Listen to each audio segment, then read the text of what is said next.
Hey everyone. So first of all, sorry I did not have an in-person session today. This highlights the importance of checking Kansas announcements. Most of you were not caught unaware, but if something like this happens, Kansas is going to be immune to it. I tell you that I can't be there. And regrettably, I felt pretty ill on Sunday, and I went ahead and made the decision for my health and for yours to not come into class on Monday. That said, I'm feeling fine. Waiting for that COVID test. I should have that early tomorrow morning, and plan on coming into class with negative. So, I want to talk though about the assignment. So, really quick, I wanted to run through the questions that the assignment is asking you. So, here are the specific questions. What is the Declaration of Independence actually doing? So, what is the function of the Declaration of Independence? What is its purpose? What is it trying to do? And there's a couple ways you can think about that. You can think about, okay, what are the writers of the Declaration of Independence intending to do with this document? What are their goals? And there are quite a few, right? There's the apparent goal, the immediate goal of declaring a separate nation from Britain, or at least the attempt to separate from the English Empire, the British Empire. That's the first purpose. But then if you look at the language of the Declaration of Independence, it lays out a language of the rights of men, of all people, and it sort of sets up this idea, or the ideas that would eventually manifest in the Constitution. So then this gets into a deeper question. How should we read the Declaration of Independence? So not how do you read it, but how should we read it? How should we, people living in the United States in the year 2021, read the Declaration of Independence as this document that was written hundreds of years ago? Is it an optimistic call for equality? Or is it a document speaking the prejudices and evil of its time? Can it be both? Can it be both an optimistic call for equality that is, unfortunately, speaking the prejudices of its context? Or is it neither of these things? What impact does reading the Declaration of Independence have on our time, on our lives? How does the Declaration of Independence affect your life? How does it affect my life? How does it affect our contemporary politics? And what was your reaction to both reading the Declaration of Independence and those commentaries? And we're going to talk about these commentaries here in a second. And is there anything else you would like to add? My advice to you guys is to make sure you go through and answer each of these questions. Now, there's a couple ways you can do this. You could break these questions down into themes. This is usually how I approach writing, especially when I have to write these big essays. And in your case, this isn't a big essay, but 400 words can still seem very daunting to students who don't have a lot of training in writing or may not have a lot of practice in writing. So, what is the function of the Declaration of Independence is that first thing? And that is related to these two questions. What is the Declaration of Independence actually doing, and what is its purpose? That gets to the functionality of the Declaration of Independence. What does it mean? So, how should we read it? This could be related to the theme of what does it mean, and what is its significance? And then this last theme is about your own personal interpretation of what you have read. What was your reaction to reading it? And is there anything else you would like to add? One way to outline your blog post is along these themes. Another alternative you could use is to just go through each question and answer. Make each question a heading and just make sure your responses together total 400 words. So, for instance, you could have header one. What is the Declaration of Independence actually doing? And then you could have a response. What is its purpose? You could have a response. this question, write a response. And then this question and this question, write separate responses. You could do that too. Just make sure those responses themselves add up to be 400 words. Now, here's some quick facts about the Declaration of Independence, just to contextualize it. So, this is odd to think about, but it was not a unanimous vote for independence. Pennsylvania and South Carolina did not want to go along with this. New York actually abstained and tried to get out of it, and Delaware couldn't make up its mind. Now, another quick fact, we credit Thomas Jefferson as the author of the Declaration of Independence, but he did have help. He had help from his good buddy John Adams, Benjamin Franklin from Pennsylvania, Robert Livingston of New York, and Roger Sherman of Connecticut. Three of the authors of the Declaration of Independence are quite famous. We don't really know these other two guys, do we? Kind of sad. And you see that icon stamp right there. Unfortunately, I did not make this meme. I did lift it off the internet. I apologize. Now, the big omission is what we're going to talk about in these two commentaries. In the Declaration of Independence is this omission of slavery. And I think this is what is so useful about these two readings, is they're very different in tone and in goal and point. So the first reading is actually quite optimistic. It's this very, very hopeful reading of the Declaration of Independence. And it's from a book called Our Declaration by Dr. Daniel Allen at Harvard University.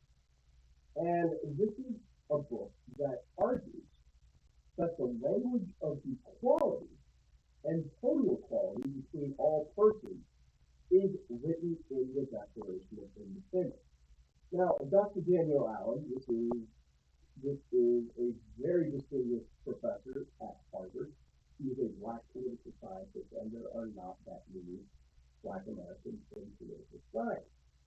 And as such, one could imagine that she brings her own lived experience to interpreting the Constitution. This is very true. And so she asks herself, as someone who celebrates the Declaration of Independence, well, how do you interpret this document that didn't address slavery, where a lot of the writers were themselves slave owners? How do you couple this idea that the Declaration of Independence is the document which really personifies these ideals of individual and personal liberty for all men, and yet very clearly it did not translate to all men? And Dr. Daniel Allen's argument is that the Declaration of Independence is words. All it is it's a bunch of words. And what are words? He says they are a starting point. That's critical.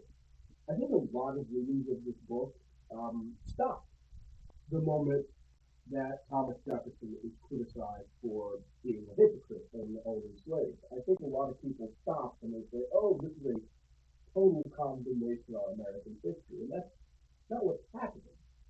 Dr. Daniel Allen is actually quite praiseworthy of the Declaration of Independence. And the quote that I want you to pay attention to is right here, and I'll actually read this out loud. In an important way, the Declaration itself acknowledges the complex entanglement of ideas with desire. Human beings, it argues, are masters enough of their own fate to inch their way towards happiness. This is a supremely optimistic document. At the same time, though, it makes clear that the best you can do is inch in that direction. Humans are long suffering. Evils are long suffering. The Declaration reigns in its own optimism. On its own, it admits the halting, partial nature of human progress. This is another reason it is worth reading. The Declaration tells the truth about itself. So here, quite critically, Dr. Daniel Allen is not calling the Declaration of Independence a lie. Not at all. In fact, it's in her eyes a very honest document. It's an optimistic document, and it creates goals. It creates things for future citizens of this country that have not really been formed at this point to aspire to. Yes, it's the product of Thomas Jefferson, the slave owner. Thomas Jefferson, the cruel slave owner. Thomas Jefferson, the, quite frankly, rapist of his slaves. But it's also the product of Thomas Jefferson, the Enlightenment philosopher, who had these high, lofty ideals for democracy. And the two things are not inseparable. So, for Dr. Daniel Allen, we use these words as a starting point, as a launching pad to move forward. That is very critical. It is not, and I always like to go to the one-star Amazon reviews of these books. It is not absolute communist propaganda. I think talk to young people, and it ought to be criminal that Allen holds himself out as a scholar, what? An intellectual or an expert of the Declaration. It's not communist, guys. It is not communist. I've read communist work. I've interviewed communists. I've gone to other countries to interview communists. I know communists, and I know communism. This is not it. So, it's very striking to me that even a little criticism of anything is immediately communism. Don't do that. Don't fall into this trap. And I'm not indoctrinating you, am I? Am I? If I'm indoctrinating you, let me know. Just send me an email and be like, hey, I am now a radical. Thank you. And I will be like, no, no, no, no, no, don't do that. Don't do that. So this gets into the more controversial reading, and it's interesting to me how quickly this became controversial. And I believe it became very controversial very quickly because we're living in this very polarized moment. We're living in a moment where it seems like every issue has become a partisan football. And we've all seen these videos of very contentious town halls, right? Or school board meetings even, of parents worried about mask mandates, worried about the health and safety and comfort of their kids, but also about the content of the curriculum. And of course, the big pushback, which I have to admit to you, I have not read a lot about, is against critical race theory. Critical race theory, as I understand it, and this is because I understand it, this is a legal understanding of laws in the United States. It is not a historical doctrine. It is not a reinterpretation. It is something that you would learn about in law school, not in grade school. But the discourse around and the controversy around critical race theory is tied into this effort from the New York Times, the 1619 paper. And that's where I want to start. This is a journalistic undertaking, but academics have been contributing to it. Historians contribute to it, political science contribute to it, and what it does is it recontextualizes slavery as core to the history of the United States. And I think that there is an ugly truth that is difficult to continue. I will tell you, I remember my first reaction when I was thinking about this. Because, of course, I came from a very diverse high school. But as you all know by now, I am a living white man. I am white. And it's kind of jarring to hear about what shocked me at the time was the long-standing legacy of slavery. Of course, we are all taught in high school history the horror of slavery. And we're taught about the things that were done in the name of slavery. What I think is a little less emphasized is the long-standing legacies, the economic inequality, the legal engineering of the Jim Crow laws, the systematic exclusion of Black Americans from power, which has impacted people today.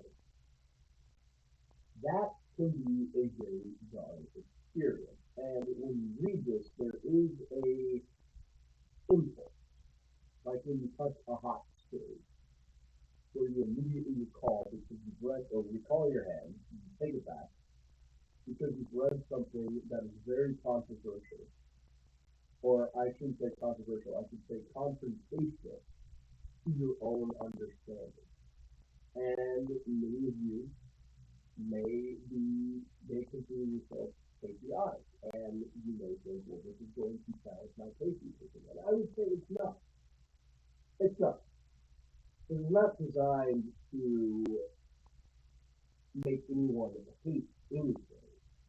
It is designed to look at the truth and to see if there is anything that can be done to rectify it. Now, that said, I'm not going to tell you that the 1619 Project and its contributors are perfect human beings. They are, in fact, human beings.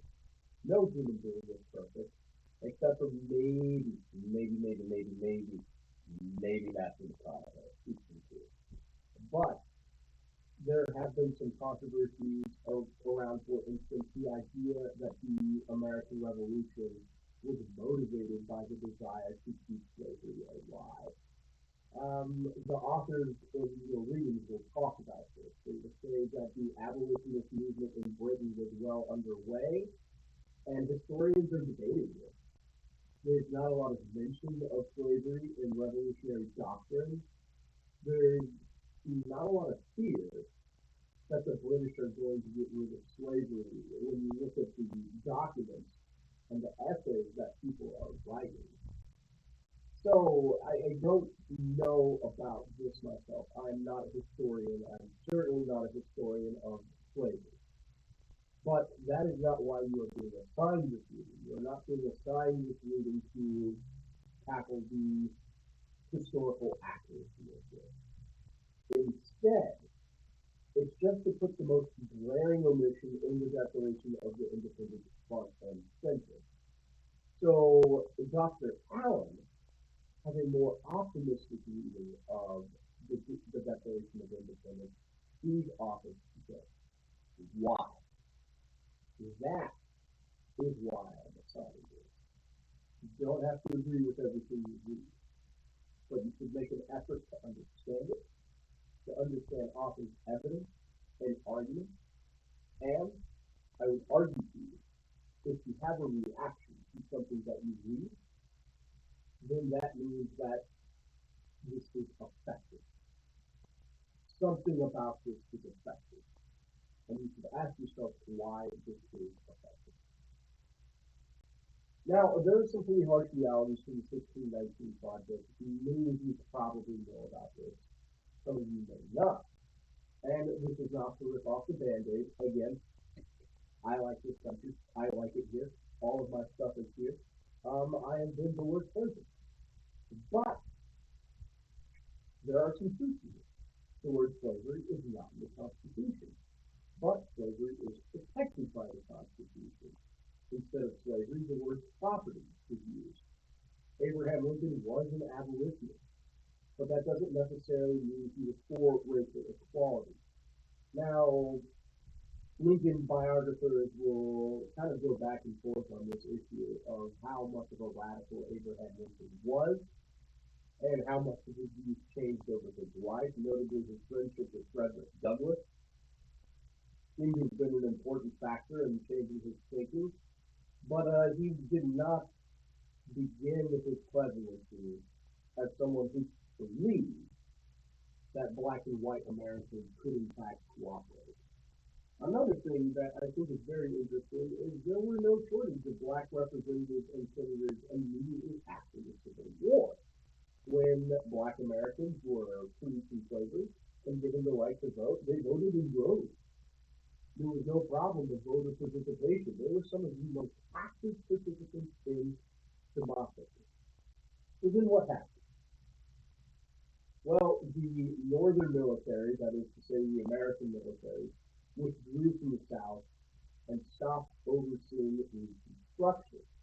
In their absence, governors across the South and state legislatures across the South began issuing laws about reading requirements for vote, about polling times in places, about where people could live, zoning laws, income requirements, and all of this disproportionately targeted freed slaves who had no wealth to speak of, and very often were not taught to read because it was illegal to teach slaves to read. This refers to a body of law called Jim Crow. Now, there's this common misconception that Jim Crow was somehow just so flagrantly racist in its language that it was obvious what the purpose is, or that it was just illegal. They were legal, and everyone knew what they were doing, but this wasn't something passed into better matter. This is something that was made with very careful language by people who knew exactly what they were doing. So in all of this, the 1619 Project puts the institution, the practice, and the legacy of slavery to our nation's history. That's its biggest contribution, but it's also its biggest consequence. Because slavery is a very ugly, evil institution and practice. It is irredeemable. But I would ask you guys, does that mean that a nation with a long history of slavery, or a nation that has been impacted by slavery, is evil or irredeemable? My personal view is I don't think so. But then we have to begin the question of, well, what's the hard work look like? What is the hard work of overcoming the long legacies of slavery actually look like? That's a difficult question. It's a very, very, very long process, and I doubt there is any easy solution. I think it's much easier instead to create a conflict. So the 1619 Project certainly has generated controversy. Former President Donald Trump um, really targeted the idea. Senator Tom Cotton from Arkansas tried to ban using material from the 1619 Project in schools. And some of these key figures of the 1619 Project have been denied tenure, which is very, very, very unusual for someone of her publication record. So then, how do you look at yourself? Or how do you look at this? How should you look at all these materials? Is the optimistic reading of the DOI justified? Does the Declaration of Independence fulfill its commitment? Or is the 1619 reading too cynical? Why? Again, I am not trying to indoctrinate you or anyone. That would be difficult because I myself am not a communist. So, if you do become radicalized in this class, it's not my fault. But you should let me know. You should just give me an email if it works. All right, so writing material. I would say a lot of students, I was this student myself, tend to write over the limit. I'm going to put a cap on 600 words. You do not need to go over 400 words. But 600 words is probably gone too far. Now, as you're writing it, I want you to ask, because I find that writing is very difficult. I only really got good at writing after years and years of practice. So, here's some questions that help me. As I'm writing, I ask myself, does what I'm writing make sense? Is this something I would actually say out loud at an academic conference? Is this something I would use in a conversation with my professors? Is this something that I would say? Because sometimes words get jumbled, and I understand there are many ways to learn how to write, and I sympathize with students who are learning English as a second language or may have learned English as an adult. I've had to learn a second language myself as an adult. I understand that it is difficult. So take the time to just ask yourself, does what I'm saying make sense? Would I use these words to communicate with someone else? And then ask yourself, am I answering every question? So there's a few things you can do with this. I really enjoy when students just color code their responses. So for instance, if you have this prompt and you color this red, this question green, pink, so on and so on, and then you color code your responses based on how you colored those answers. That's a really cool way to let me know that you have done the work. Another way you could use those questions as headers, but none of that is something that you are required to do. You could also try to answer all these questions in a more traditional mini essay. You could do any number of things, but just make sure that you do answer every single question. So, that's all I have for you for now, guys. I will see you, hopefully, knocking on wood, Wednesday when the assignment is due. In the interim, if y'all would just do me a favor and be rooting, be prudent, by God, be safely and legally shooting, but most of all, if y'all would just be kind to each other, that'd be great. Thank you, and I will hopefully see you soon.